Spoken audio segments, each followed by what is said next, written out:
Hi, good morning friends. I am Shyam Prasad, lecturer in mathematics, Majlis Polytechnic College. ഞാൻ ഇന്ന് ഇവിടെ വന്നിരിക്കുന്നത് binomial theorem എന്ന ചാപ്റ്ററിലെ പ്രോബ്ലവുമായിട്ടാണ്. അത് ഏതൊക്കെയാണെന്ന് നമുക്ക് വരുന്ന സെഗ്മെന്റിലൂടെ കാണാം. അടുത്തതായി നാം n-ന്റെ വാല്യൂ കണ്ടുപിടിക്കുന്ന ഒരു പ്രോബ്ലത്തിലേക്കാണ് വരുന്നത്. അതായത് question if n(2) equal to 28, find n. ഇവിടെ നമ്മൾ നേരത്തെ പ്രോബ്ലത്തിൽ ചെയ്ത അതേപോലെ തന്നെ തന്നിരിക്കുന്ന കാര്യം എടുത്തെഴുതുക.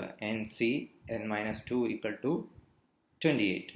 ഇനി നമുക്ക് NCR എന്ന് പറഞ്ഞാൽ അതിൻ്റെ ബേസിക് ഫോർമുല അറിയാവുന്നതാണ്. അതായത് n factorial divided by r factorial into n minus r factorial. അപ്പോൾ അതനുസരിച്ച് നമുക്ക് ഈ തന്നിരിക്കുന്ന n(2) equal to 28-നെ മാറ്റി എഴുതാം. അതായത് ഇവിടെ n ആയപ്പോൾ n ഫാക്ടോറിയൽ എന്ന് വന്നു. അങ്ങനെ അതുപോലെ n ആയപ്പോൾ n ഫാക്ടോറിയൽ ഡിവൈഡഡ് ബൈ ഇവിടെ r ആയപ്പോൾ r ഫാക്ടോറിയൽ എന്ന് വന്നു. അതുപോലെ ഇവിടെ n-2 ആണ് r-ന്റെ സ്ഥാനത്ത്. അപ്പോൾ n-2 factorial into n minus r factorial എന്നാണ്. അപ്പോൾ ഇവിടെ വരുമ്പോൾ n-2 ഫാക്ടോറിയൽ ഈക്വൽ ടു 28. അപ്പോൾ അതിൻ്റെ അകത്തുനിന്ന് നമുക്ക് n ഫാക്ടോറിയൽ എന്നുള്ളതിനെ മാറ്റി എഴുതാം. അതായത് ഞാനൊരു എക്സാമ്പിൾ പറയാം.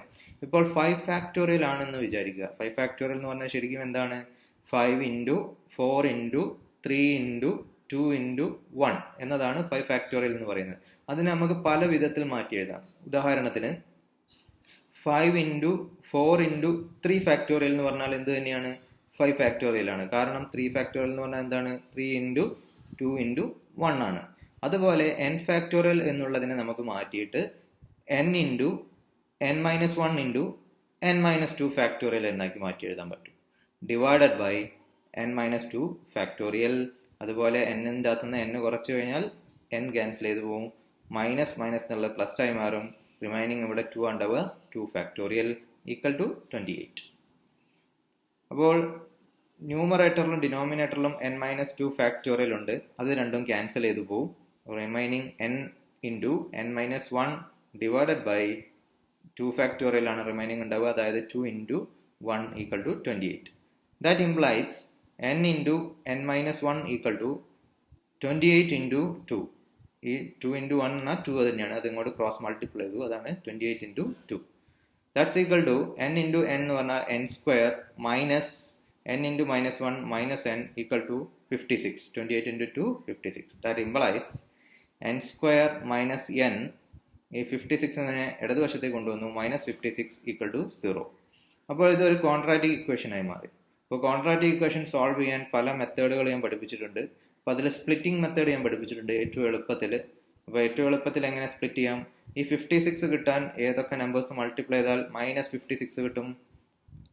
-8 ഇൻറ്റു 7 അത് ചെയ്താൽ -56 കിട്ടും. അതുപോലെ -7 ഇൻറ്റു 8 പ്ലസ് 8 ചെയ്താലും -56 കിട്ടും. പക്ഷെ നമുക്ക് അതിൽ ഏത് നമ്പർ എടുക്കുമ്പോഴാണ് ആഡ് ചെയ്യുമ്പോഴാണ് -1 കിട്ടുക നോക്കണം. -8ഉം +7ഉം ആഡ് ചെയ്യുമ്പോഴാണ് -1 കിട്ടുക. സപ്പോസ് +8ഉം -7 ആണെങ്കിൽ ആഡ് ചെയ്താൽ +1 എന്നാണ് കിട്ടുക. പക്ഷെ നമുക്ക് +1 കിട്ടിയിട്ട് കാര്യമില്ല. -1 എന്ന് കിട്ടുന്ന ഓപ്ഷനാണ് നമ്മൾ എടുത്തത്. അതുകൊണ്ട് ഇതിൻ്റെ അകത്ത് നിന്ന് ഒരു n എടുത്തു. -8 ഇൻറ്റു വീണ്ടും ഒരു n എടുത്തു. +7 ഈക്വൽ ടു 0. അതായത് രണ്ട് നമ്പേഴ്സ് മൾട്ടിപ്ലൈ ചെയ്തപ്പോൾ 0 എന്ന് കിട്ടി. അതിൻ്റെ മീനിങ് എന്താണ്?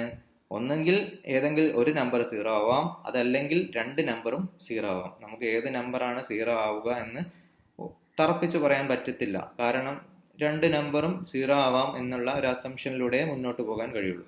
അപ്പോൾ നമ്മൾ n-8 equal to 0 and n+7 equal to 0. അപ്പോൾ അതിൻ്റെ അകത്തുനിന്ന് n equal to +8 and n equal to -7 എന്ന് കിട്ടും. അപ്പോൾ ഇതിൽ നമുക്ക് ഏത് വാല്യൂ ആണ് കൺസിഡർ ചെയ്യാൻ പറ്റുക? നമുക്ക് കൺസിഡർ ചെയ്യാൻ പറ്റുന്ന വാല്യൂ n ഈക്വൽ ടു 8 ആണ്. കാരണം നെഗറ്റീവ് വാല്യൂവിൻ്റെ ഫാക്ടോറിയൽ നമുക്ക് കണ്ടുപിടിക്കാൻ കഴിയില്ല.